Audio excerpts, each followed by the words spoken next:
Stephanie White, you are a joke. Stephanie White forcing Caitlin Clark to learn a new system. This is ridiculous. You know, it's a different group. While system might still be very similar, it's a different group. Indiana Fever unfortunately hired a snake oil saleswoman. Stephanie White is going to be exposed as a fraud as a coach. That's not good. Just minutes ago, Stephanie White finally said what everyone else was too afraid to admit, and it sent shockwaves across the entire WNBA. That's not good to hear. You can't come in here and try to change Caitlin Clark, the person. They don't want Caitlin Clark to do Caitlin Clark no more. Caitlin Clark, the most electrifying rookie the league has ever seen, is no longer the centerpiece of the system. And that's not a rumor. That's straight from the head coach herself. Stephanie White speaking about Caitlin Clark actually learning this new system. And me personally, I feel like she's forcing Caitlin Clark. And just like that, everything changes. From the moment Caitlin Clark was drafted, the mission was obvious. Build the team around her, let her play her game, and watch her transform the league. But now, Stephanie White is forcing her into a system that completely strips away everything that made her unstoppable at Iowa. She's forcing her hand into making her learn this new offense. Listen to what she had to say. There's so many things that go into, and I'm talking about being happy personally. Like I want her to be happy personally. I mean, there's so many things that go into it. You know, it's a different group. While system might still be very similar, it's a different group, and you know, things are happening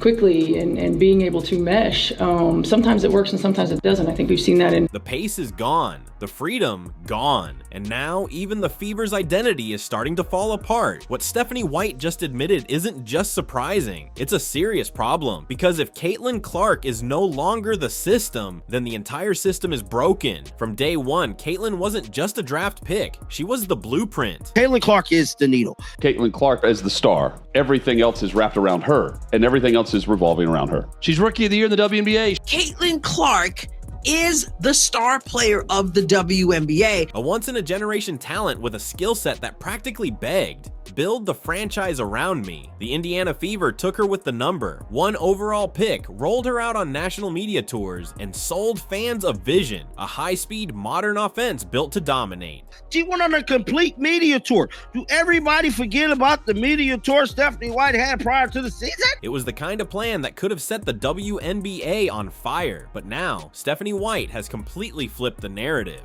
And in a moment that left fans in shock, she made it clear Caitlin Clark is no longer the focal point of the system. She wants them to turn into she wants them to be old WNBA. We're not going to peak too early, so I mean that's a positive. But I think it's not an excuse. Everyone's playing a back-to-back. Let that sink in for a second. The same player smashing viewership records, leading the team in assists, and lighting up arenas nationwide is now being quietly pushed out of the offense. Stephanie White says she wants more structure. So now Caitlin Clark is being forced to fit into a system instead of being the system. Fans is not happy with everything that has been transpiring with Caitlin Clark. We are stuck watching an elementary school offense because Stephanie White is in over her head. But what she's really doing is putting shackles on the very player who was brought in to transform this franchise. Instead of letting Caitlin Clark take control, push the tempo, and create magic on the court, Stephanie White is turning her into a bystander. Like to me, y'all don't want Caitlin to be Caitlin. Y'all are old guard coaches.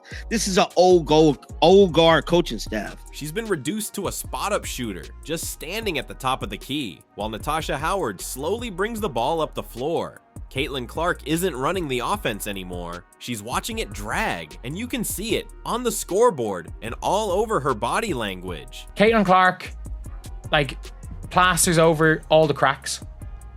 She realistically plasters over all the cracks of this team.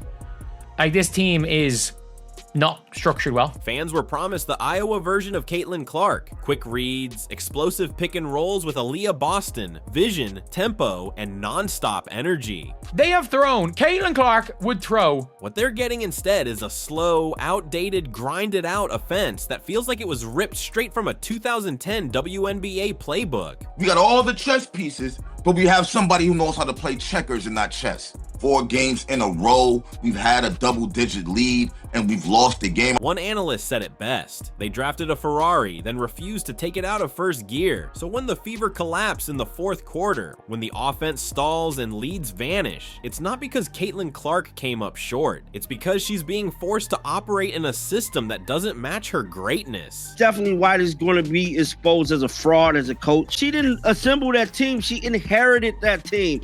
Just like she inherited Caitlin Clark, Aaliyah Boston, and Kelsey Mitchell. The issue isn't Caitlin Clark. The real problem is the philosophy. And if Stephanie White doesn't pivot soon, this season and this superstar could slip away for good. She don't know how to rebound. Like, what are we doing here? Stephanie White might call it structure, but what it really feels like is suffocation. What we're seeing in Indiana isn't progress. It's a step backwards. Because it makes no sense to me. It makes me feel like you're more worried about the people who've been here for years and them getting some kind of shine. That's costing us games. Caitlin Clark has gone from being the driving force of a high-powered offense to a background piece in a slow, outdated system that smothers everything she does best. She's no longer running the show, she's just standing there, waiting for the game to come to her.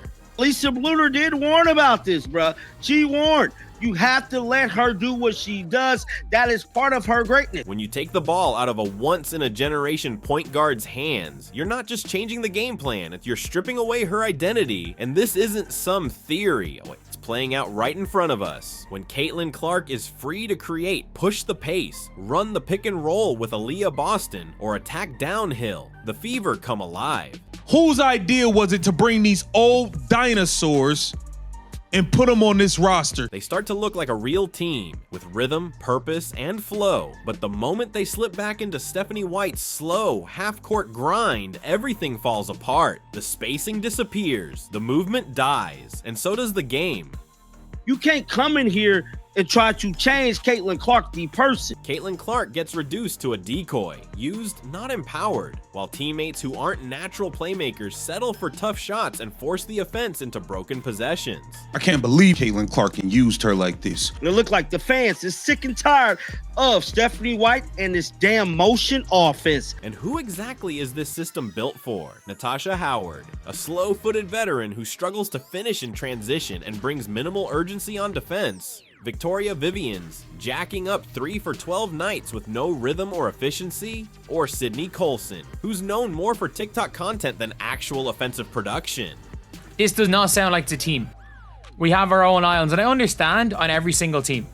This locker room is split, and she uses the term different islands. Caitlin Clark is surrounded by teammates who don't complement her game. And instead of building a system around her strengths, Stephanie White is burying them. Let's talk pace. At Iowa, Caitlin was the pace. She controlled it, pushed it, and shaped it. She thrived and controlled chaos and made it look effortless. Now watch this. Now did y'all see the coach grab her? Watch this. Y'all see this? Wow. Why she grabbing her? For getting the crowd hype like she ain't supposed to do that. Look at how she grabbing. Look at the hand on the arm. Hold up, wait a minute. She thrived in transition, making split-second reads and delivering pinpoint passes on the move. Caitlin Clark effect seems to be crazier than year one. I love watching her score and just everything about her. They went the extra mile just to watch her play here. This is great news for women's basketball, period. Caitlin Clark is the GOAT. She signed my jersey. So happy, I'm crying. I'm so happy. This is the best day ever. Caitlin Clark is the needle mover. She is the needle mover. She is the franchise player. And she was the MVP. She is the main draw. She wasn't the one who was full sprinting down the court. If you ride with Caitlin Clark, drop a CC Rocks in the comments right now. The Fever are playing some of the slowest basketball in the entire league. Possessions drag, the shot clock bleeds out, the energy disappears, and every game feels like a battle against what Caitlin naturally excels at. Creating. And here's the kicker. It's not just Caitlin paying the price, it's the whole team. Anytime Caitlin Clark's been knocked to the ground, anytime Aaliyah Boston's been punked, anytime Lexi Hull's been beat up, Sophie Cunningham's been beat up, any more concern about somebody on the other team than from her own team. Defenses don't fear Caitlin Clark like they did just weeks ago. Why? Because they figured it out. Stephanie White won't let her take control. They know the system holds her back. They know she's not running the show anymore. And that issue, it starts at the top. Guys, that's where the coaches earn their money. The ability to draw it up, the ability to get wide open looks when your team is inefficient from the field. By the way, they've been inefficient from the field a lot lately. Stephanie White isn't just coaching with a 2010 mindset. She's coaching like she's still got players from 2010. She's dragging the old Connecticut Sun playbook into a new era and forcing it onto a roster that simply doesn't fit the mold. Stephanie White, you are a joke. You're terrible. You are terrible. How many games do we have to go by until you change the damn starting lineup? And the results? They say it all. Double-digit leads vanish, the offense stalls, and the team crumbles when the pressure hits. The same squad that should be blowing past defenders is limping through fourth quarters like they're stuck in quicksand. Man, if Caitlin Clark wasn't healthy today, don't even play her tomorrow.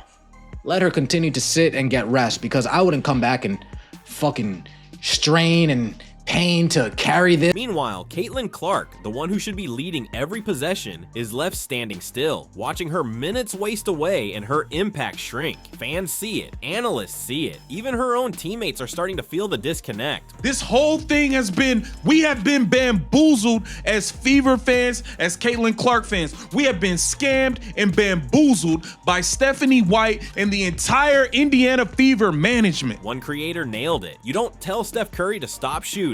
You don't ask Patrick Mahomes to play it safe every snap. So why is Caitlin Clark being asked to fade into the background? This isn't coaching, it's sabotage, intentional or not. And if Stephanie White keeps forcing a system that sidelines the very player this franchise was built around, the Fever won't just keep losing games. They'll lose the trust of their fans, the belief of the locker room, and eventually they'll lose Caitlin Clark. You can already see the signs, the spark fading, the joy gone. That fire and flare that defined her greatness is being smothered under a system more focused on control than unleashing talent. She's not the engine anymore. She's being reduced to a cog in a machine she was never meant to fit. Anytime Caitlin Clark's been knocked to the ground, anytime Aaliyah Boston's been punked, anytime Lexi Hull's been beat up, Sophie Cunningham's been beat up, any more concern about somebody on the other team than from her own team. Stephanie White is coaching for yesterday. Caitlin Clark is built for tomorrow. But instead of unleashing her full potential, Indiana is boxing her in, holding her back, toning her down, forcing her to blend in instead of break out. And it's not just a bad strategy, it's a dangerous one. Every time Caitlin gets pushed out of her own offense, the confidence cracks a little more, the fire dims a little further. Let's be clear, if the Fever stay on this road, they won't just fumble the season, they'll fumble Caitlin Clark. Stephanie White, speaking about Caitlin Clark actually learning this new system. I mean, personally, I feel like she's forcing Caitlin Clark. She's forcing her hand into making her learn this new offense. Listen to what she had to say. There's so many things that go into, and I'm talking about being happy personally. Like, I want her to be happy personally. I mean, there's so many things that go into it.